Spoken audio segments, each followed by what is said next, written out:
fourth wall.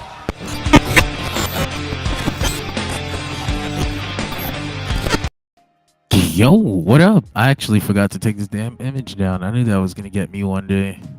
What the fuck is up, everybody? It's John Escudero, and I'm here with myself and this internet browser next to me. We're gonna fuck around and scroll through Twitter and review AEW New Japan Forbidden Door.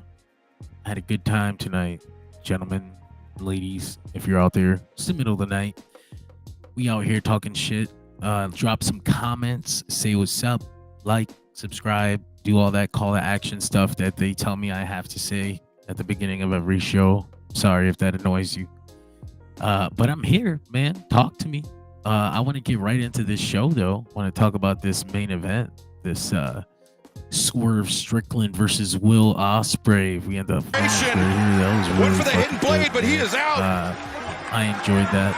This could be it. I enjoyed the whole match, actually. We started out with, well, obviously Swerve retained over Will Ospreay. You can see the finish taking place right there next to me. Hello, Mac. How you doing?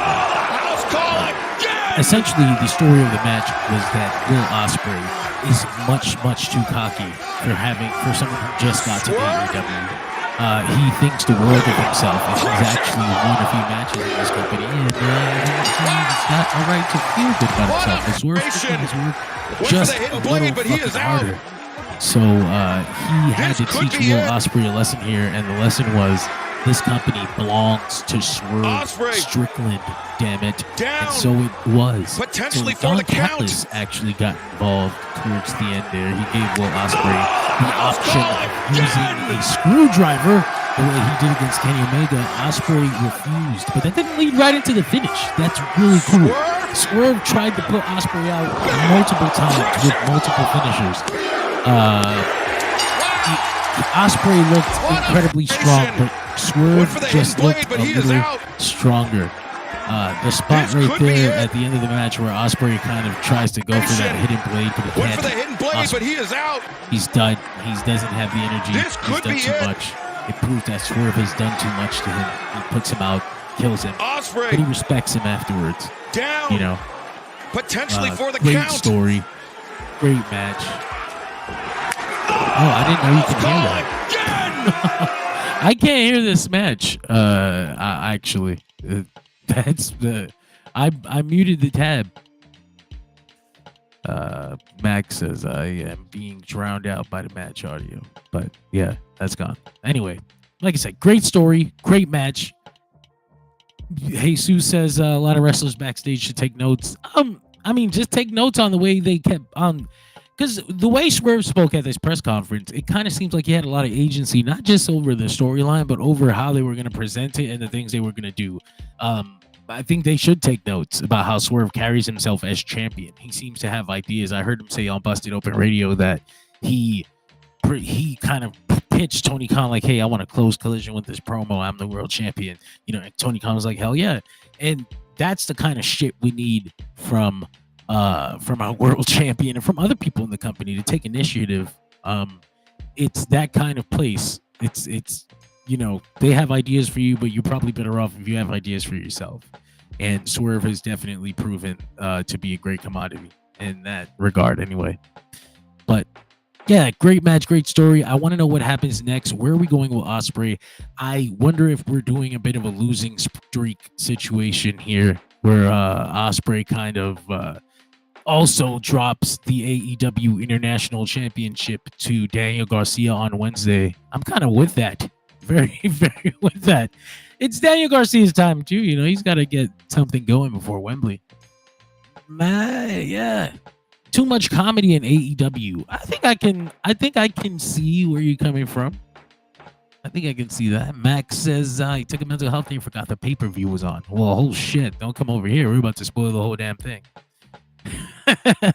The show actually, the match opened with Jim Jones, and that was fucking out of nowhere. Dipset in New York City. Swerve's got his finger on the fucking pulse. That was awesome. Ballin'. Great fucking moment. Ospreay comes out with the Hayabusa fit. The Hayabusa comparison video, if you will, before his entrance. That was really goddamn cool. Max says, can we talk about how Biden moves better than Naito? Oh, we will talk about that. Oh, we will talk about that in a bit. But yeah, man, this match, ultimately, I had a great time. It delivered everything I thought it would. This particular spot that's been playing over and over in the corner, incredible, just incredible. I don't really have anything else to say about it. If you guys do, leave something in the comments for me. But top-notch main event, and then we'll cut back to the beginning of the show. I'll run through the 0 hour really fast, as it was actually really good, man. There was some good wrestling on there. There was a random ass match. Like, there were already 14 matches on the card, and then TK is a goddamn sick bastard, and he's like, here's Kyle Fletcher versus Serpentico for 3 minutes. Why the hell not? Like, whatever. So Kyle Fletcher defeats Serpentico, Turnbuckle, Brainbuster to like 12 people in the building because nobody was there yet. Kyle O'Reilly and Ishii, Private Party, and Roderick Strong and Gabe Kidd, they all lose to House of Black in a pretty decent tag four-way. Willow Nightingale and Tom Nakano defeat Chris Statlander and Momo Watanabe. That was very good. It got better as it went on. I wish it would have been on the pay-per-view so that it could have had pay-per-view time. The Owen Hart Cup saw Mariah May defeat Saraya in a match that was, it served two purposes. They had Mariah May move forward in the tournament, and it also kind of advertised the women's championship match later on in the night. We also had the main event of the 0 hour, which was an incredible match. The Dream Team, Místico, Penta, and Phoenix defeat Los Ingobernables de Japón. It was awesome. It was one of those things that made me go like, why is this on a pre-show? But you know, if you're trying to sell the pay-per-view, then having good wrestling on the pre-show is not a sin. I cannot sin you for that. Mac did come in during the Scissor Ace match, so no spoilers for you, my friend. You'll be able to talk with me tonight. That's excellent. So we opened the actual show with MJF versus Hechicero. That's not the right graphic. There we go. MJF came out, the Long Island boy, the hometown boy. He tried to crowd surf for a little bit, and it was not successful, but it got a good image if you took a picture. Him versus Hechicero actually didn't last as long as I thought it would. It was kind of short. And I was like, oh, well then, like that's okay. Well, it wasn't bad. It wasn't like it wasn't technically bad. There wasn't anything wrong with the match. It's just that it was short and it kind of existed just to put MJF out there in front of the Long Island crowd. It was serviceable, is what I'll say. But generally, you want to open the show with this with the match that's going to set the tone, right? So I expected a little more, is all. But ultimately, it was fine. We followed that up with the Elite versus Scissor Ace. I'll try to pull up some stuff from that. It's hard not to. This was another serviceable match that existed just to kind of give American fans, give AEW fans an Okada Tanahashi stare off, if you will, and a bit of a closing stretch. They got to get in the ring with each other, and if you were in Long Island, you got to see Hiroshi Tanahashi and Okada in the fucking ring together. That's incredible. You got to see Okada give Tanahashi a rainmaker. You are a lucky motherfucker, if I've ever heard of one. Some great comedy from the Elite and Okada. That might be the stuff that Jesus was talking about. Max says they should have started the show with the TNT ladder match. That actually makes a lot of sense. But if the MJF match was only going to have this much time, then I do wonder where you would have placed this, like as a buffer or anyway, in another universe.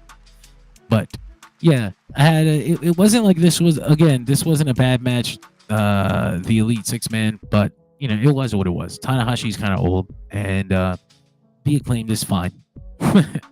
But we follow that with Bryan Danielson versus Shingo Takagi in an Owen Hart Cup match. Bryan defeats Shingo with, I guess, an armbar, which he was pulling all the way the fuck back. This was a great match. I kind of thought it was going to be more physical. I thought they were going to do a different kind of match. I'll say that. They told a story where Bryan's neck comes in hurt. So he's got an insane amount of tape on his neck. And it looks bad. Like it looks like I'm like scared for him in real life. And he had mentioned in an interview that he was feeling bad and he wasn't feeling like he could be world champion. But then we do this match where they worked on his neck the entire match. So I was like, oh, okay, that's what we're doing. So the story of the match was that Bryan's neck is fucked up, but it was in fact the story of the match. So at one point, Nigel McGuinness mentions on commentary, someone needs to save Bryan Danielson from himself. And I thought to myself, well, holy shit. Was that it? Like, is Nigel gonna cost Bryan the way I have fantasy booked for the last few weeks? I have. That's my dream. Bryan Danielson and Nigel McGuinness are two of the wrestlers who got me into wrestling outside of the WWE in the first place, and their match at Unified in the United Kingdom to unify the Ring of Honor and Ring of Honor Pure Championships is one of my favorite matches of all time.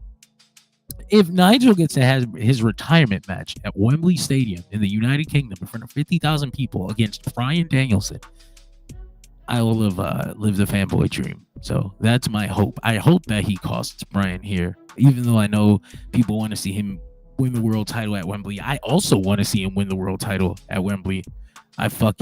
I love Bryan Danielson. He's legitimately the wrestler that I believe is the greatest to ever live. The top, the number one, the best ever. I want to see him be world champion, but I want to see him fight Nigel in the United Kingdom a little more. And I have this dream of him winning the world title in his retirement match, like Sting, like retain. Like Sting didn't win the belt, but he retained it, and it had to be vacated. So I'm like, I have this dream of Bryan winning the world title and just, vacating it. As much as that does nothing for nobody, I know it's selfish, self-serving, but he is a legend. God damn it. Anyway, moving on. Bryan does move on. Great fucking match in the end. It picked up. There was a spot. I wonder if I can pull, if I can find it here. This is probably, we got the asses taken out. Copyright in real time. That was crazy. Okay. They're not playing.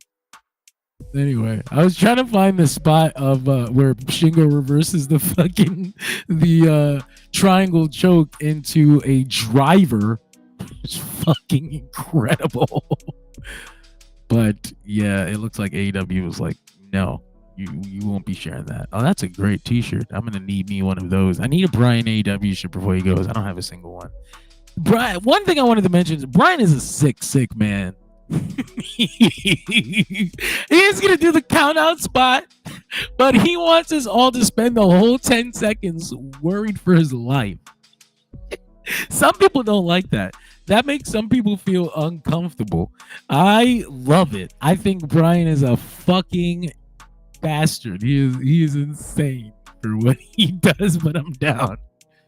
Great stuff. I can't find. Oh, there it is. There's the driver. Boom! That was awesome, dude. That was fucking awesome. Are they gonna take me down for this? Bad. Oh man. Anyway, I love Bryan Danielson. I love Shingo. I had been waiting for this match for a goddamn long time. So glad that I got it before Bryan left. Follow that match with the Toni Storm versus Mina Shirakawa. This might be my match of the night, to tell you the truth. I don't know how to explain it other than they went so. The story coming into the show was probably the hottest on the card. This is the hottest story on the card easily. Mina, and it wasn't just because of boobs. Some people are gonna try to write it off like, oh, they were just being sexual and that's why people were into the story. Like, nah, man, you got 15 years worth of fucking stories in all of American pro wrestling that say otherwise. It's that it was intriguing and it had good wrestling attached to it. This match fucking delivered. And then, of course, Toni Storm wins. We got the three-way kiss after the match, which was, I don't know, Max's implied lesbian. I think we go past the implication when they're three-way making out on the fucking show. on the show. But, yeah, great way to close out Pride Month, if you ask me. How do we move forward? Mina Shirakawa is so fucking over, man. She came to America and she is, she came to America, and I'm not surprised, okay? I have known about Mina for only about 2 years now. And in those 2 years, she won me over immediately. So I almost am, like, sad to have to share her. Like, you all don't deserve her. But she's so fucking good. And I'm glad that America has taken a liking to her as fast as I did. Even Bryan Danielson mentioned earlier that... not earlier today, but in an interview with Sports Illustrated, he mentioned that Mina Shirakawa was just charismatic and she could go in the ring. And I feel like Tony Khan is about to poach the living shit out of Mina. And if we can get this trio for forever, and not just for like these reasons, not just for like that stuff, but because they're good wrestlers. I'd love to see this. I'd love to see this again. I can't wait. This was great.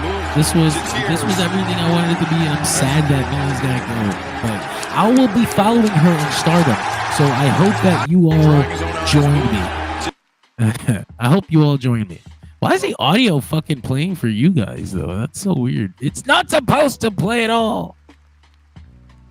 Max said big business. He texted me saying she was over as fuck as soon as she got here, incredibly. But yeah, if you didn't hear me, I was saying that she's over as fuck, over fast, and I'm gonna be sad to see her leave these two behind, but I will be following her in Stardom, and you should too. Anyway, they got her, and they did get to do that at the post show. Yeah. That's great. Anyway, we followed that match with banger Orange Cassidy versus Zack Sabre Jr. Fuck, man. Let me see if I can find the Zack Sabre Jr. twisting Orange Cassidy into a unrecognizable shape. I'm not even sure I can say what that looks like. Essentially a pretzel. It was great. Max says it's his match of the night, Orange Cassidy versus Zack Sabre Jr. The story here is that Orange Cassidy is at the bottom of his fucking barrel. He is going through everything, right? He's lost his friends. Trent beat the shit out of him. Chuck is retired. Chris turned on him. He's got nothing, and Zack Sabre Jr. wants to call him out on Twitter. They have a long relationship. He's not going to take this shit. He wants to prove that he can wrestle this technical style just like Zack Sabre Jr. What the fuck?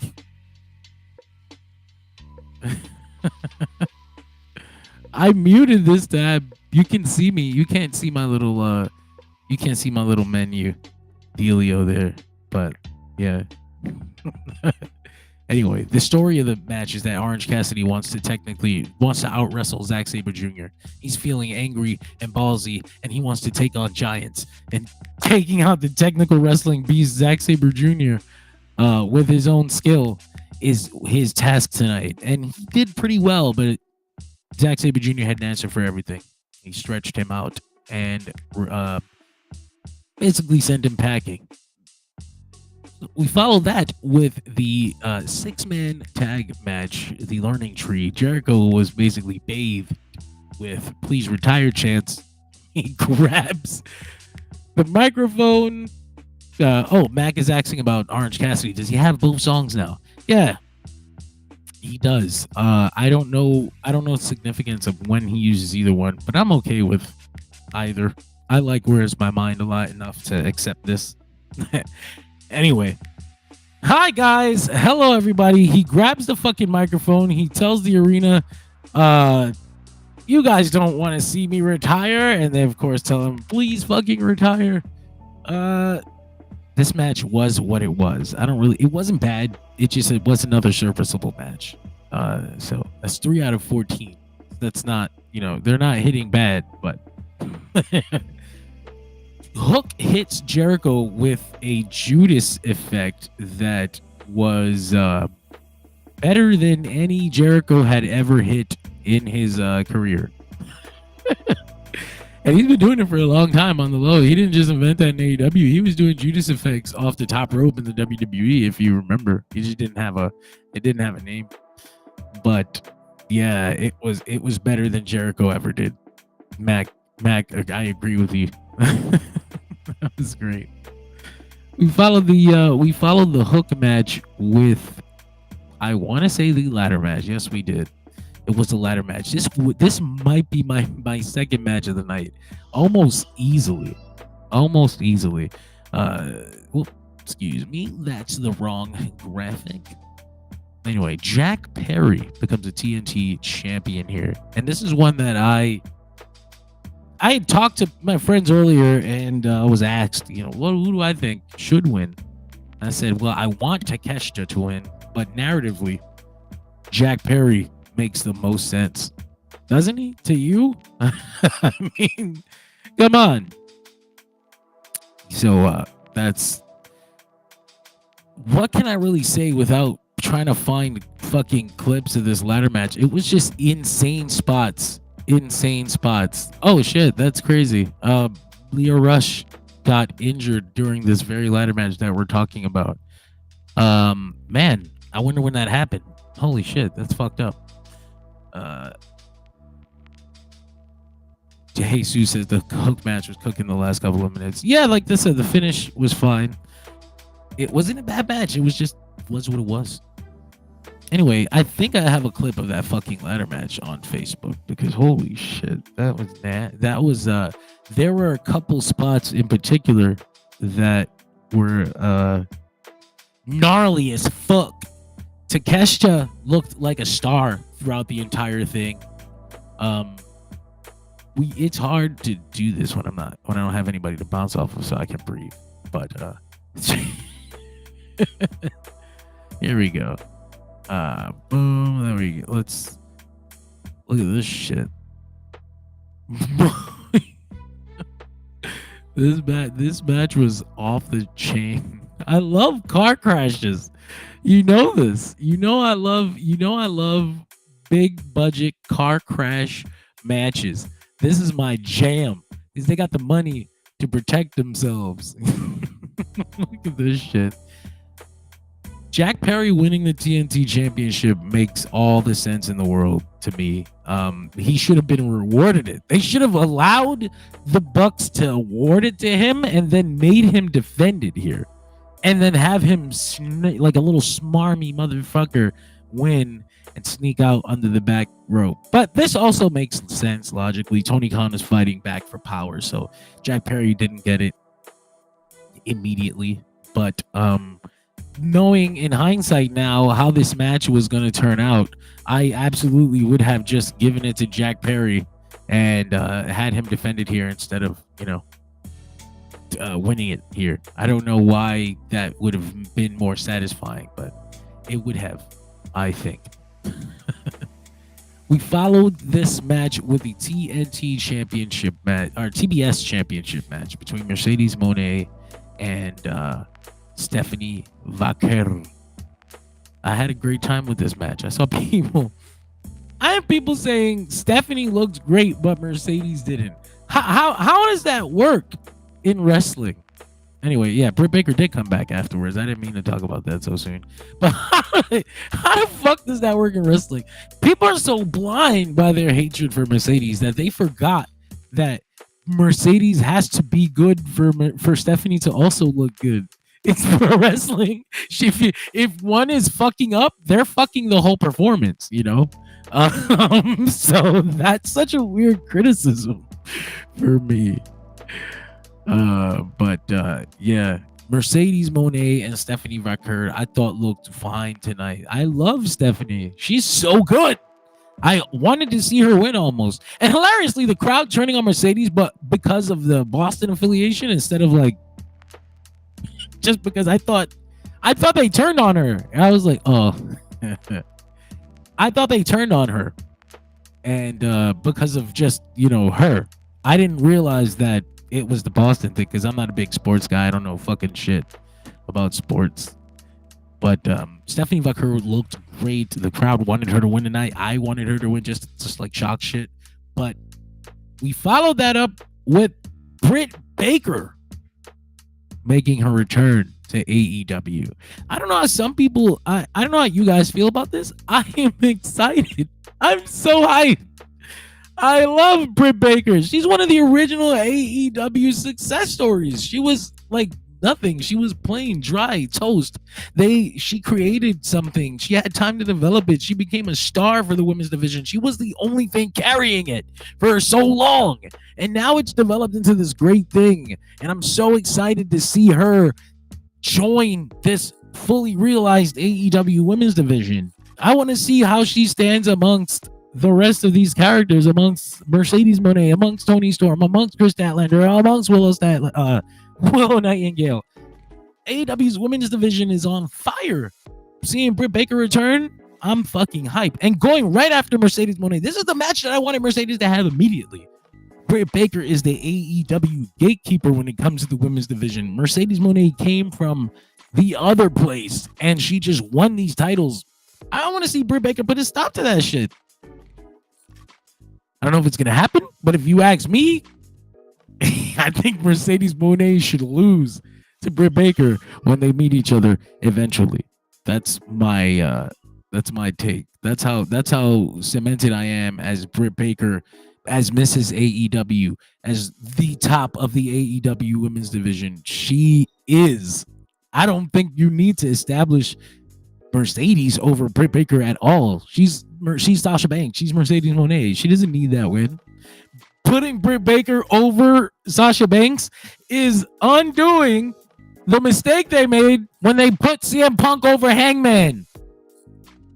This is what they need to do. This is my take. And I feel strongly about that. Mercedes pinning Britt is going to piss me the fuck off. I hope that doesn't happen. Anyway, historic announcement after that. Massive. This made me jump out of my seat. They fucking teased it. They played with it too. Excalibur says, New Japan has an announcement about a new event. And I was like, well, that's interesting. AEW giving them ad space. That's fun. And then they start showing clips from all the promotions. And I'm like, let's fucking go. Let's fucking go. This is awesome. The Tokyo Dome. Wrestle Dynasty. This is the Forbidden Door concept taken to its ultimate conclusion. AEW, CMLL, New Japan, Stardom. Holy shit. I had my friend Greg, the flagship Dirtsheet Radio podcast, say that he's skeptical because of the way the New Japan does the All Together shows. And I don't believe that's going to be a problem here. I think the AEW Forbidden Door shows have loosened up New Japan to allowing people to be pinned. I think AEW is very open with allowing people to be pinned by New Japan guys. It's gone back and forth. They're very comfortable with it. I think the politics are looser between AEW and New Japan. And I think the CMLL involved here, they're kind of being little brother then. So they're kind of going to be happy to just take part. And I don't think that means they're going to be fucked. Because as you can see, AEW is willing to put titles on their guys down there. Atlantis Jr. won the title off of Kyle Fletcher Friday night. But yeah, just fucking This is a historic announcement. 5 years ago, this was unthinkable. This was not possible. This was a pipe dream, a fanboy fantasy. I had people, I guess, bad faith people ask me like, what makes this so significant? And essentially, I don't want to acknowledge that at all. But think about what was possible in the year 2019. AEW and New Japan hated AEW. So that wasn't even a possible thing. That's where the term Forbidden Door even came from. The fact that AEW and New Japan were like, fuck you guys.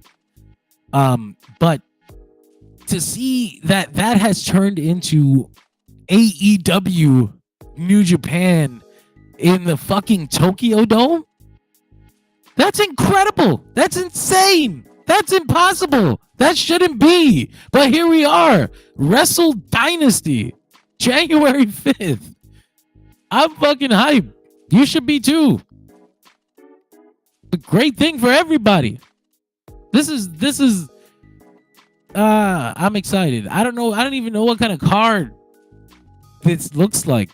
I didn't know we can get to this point. I swear I really didn't think. I'm very excited. I'm fucking hyped. So the final match we're going to talk about here tonight, speaking of New Japan, I don't think they're here. Jon Moxley defending the IWGP Heavyweight Championship against Tetsuya Naito. Oh boy, this was the worst match of the night for me. Honestly, it wasn't like it was kind of slow moving, and you really saw Naito's limitations here. And it was like that moment. It's the kind of thing that makes you go, they need to hurry the fuck up and position the new Three Musketeers into where they're gonna put them, because this is embarrassing a little bit. It's like, I don't know. I hated seeing it. But anyway, Moxley drops the title tonight, so rightfully so, for narrative reasons. Regardless of how he was moving, match was kind of in slow motion, but regardless of how Naito was moving, for narrative reasons, Jon Moxley dropping the title to him makes the perfect sense, because the story is that he won the title, he took it to America, and then he wouldn't bring it back. Like he wasn't I'm laughing because AEW is funny in how they copyright footage. They'll like, if you're just having fun and posting clips and playing along, and as long as you're not like posting the whole show, they don't care. But when you start posting the ass, like Jericho getting please retire chants, like that got copyrighted. But this didn't. These are cool things, but that got copyrighted. So you kind of know how they are. Anyway, I'm not here to be needlessly negative about anything, but I thought this match was not the best, and it wasn't nowhere near as good as the match that they had at in Chicago. So sad times. But yeah, that was AEW New Japan Forbidden Door. Me by myself. I am going to go and talk about our jobber of the night. And unfortunately, that might be Naito. And it's not like, how do you call somebody a jobber because they're old? Like, it's not his fault. He's old. It's just time. Time came for him. Max says, can Dante not grab his ankle even if it's kayfabe? Sorry, sir. That's what makes it even better. The fact that it was broken before. It's scary, isn't it? That's wrestling, baby. But yeah, man, Naito tonight, unfortunately, my guy who didn't look the best probably looked the worst on the card. Jobber of the night. Sorry. Megastar of the night is going to be an interesting one. There's some obvious routes I can go, but I want to talk about my boy, man. He didn't win the title, but Takeshita. We took a look And Takeshita. Takeshita, man. Look at this shit. He looked like a star, not just this spot either. This is just the one that everybody's gonna share around. I don't know if you saw earlier, but there was like a brainbuster onto a ladder. Anyway, it wasn't just that. It was the way he was presented. When the match started, he took out excuse me. He took out Jack Perry, knocked him out, and then everybody realized how powerful he was, so they jumped his ass. And they got him the fuck out of there. And so he was like the beast. He wasn't a giant in any sense, but he was like the most powerful person in the match. You know? That was awesome. That was very fucking awesome. I had a great time with Takeshita tonight. He's my megastar of the night. I wanted to see him. Look at this shit. That was from yesterday. I wanted to see him win the title, but I knew that Jack Perry had to take it. Says the Alpha. Zach does mention NordVPN. Those are our friends. You should use them. Through our link at Dirtsheet Radio, or on the Dirtsheet Radio section on comicbookclick.com. You scroll all the way to the bottom, you get 72% off your first month if you order 12 months. Anyway, that was AEW Forbidden Door. AEW New Japan Forbidden Door. I had a great time. Hopefully I don't end up with one of these for fucking around on Twitter. I don't think I will. I got a combination of music in the background and the Twitter frame. Anyway, thank you all for joining me tonight in the middle of the night. And I know most of you will actually watch this on demand in the morning. So thank you all for checking me out on your way to work or on your lunch break or wherever the fuck you were going to be doing this at. This was fun. I had a fun time. If I had to grade the show, I give it a solid B+. It's a great B+ pay-per-view. A B+ player. No. In all seriousness, man, I had a great time. Thank you all for joining me. Thank you all. I'm going to go on and eat some dinner. Have a good night.